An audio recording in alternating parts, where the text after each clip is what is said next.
Donald's duck. Sir Topham Hatt has reopened a new branch line. One day, he arrived to see Duck in the siding of the big station. Your work in the yard has been good. Would you like to have a branch line of your own? Yes, please, sir, replied Duck. And you'll get a special surprise along with that, smiled Sir Topham Hatt.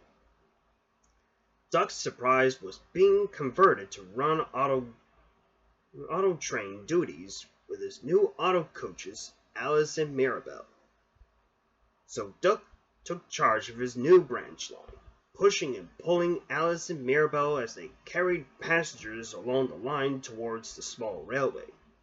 The responsibility delighted Duck. The line runs along a coast by sandy beaches till it meets a port where big ships come in. Duck loved visiting small engines on the railway. He soon enjoyed exploring every curve and corner of the line. Sea breezes swirled his smoke high into the air, and his green paint glistened in the sunlight. He also has some freight cars in which he hauls away the ballast the small engines bring down their valley. Sir Topham Hatt uses the ballast for the island of Sodor.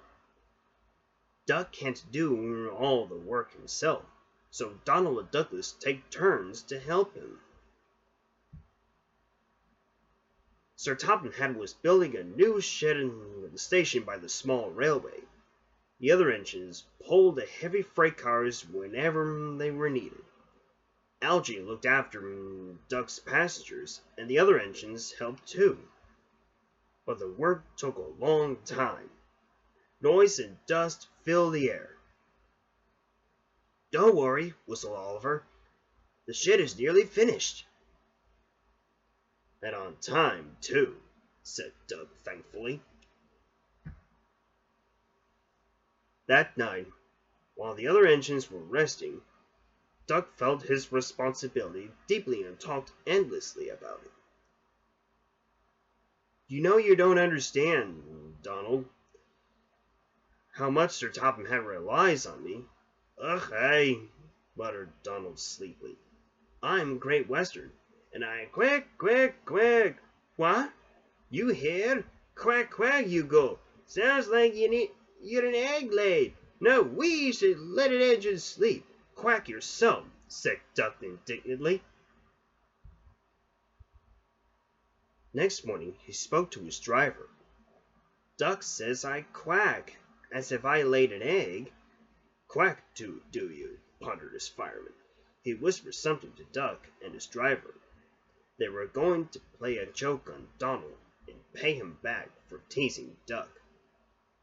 The engines were busy for the rest of the day, and nothing more was said. Not even a quack. When at last Donald was asleep, Duck's driver and fireman popped something into his water tank. Next morning, when Donald stopped for water, he found that he had an unexpected passenger aboard. A small white duckling popped out of his water tank. Now who's behind this? Laughed Donald. The duckling was tame.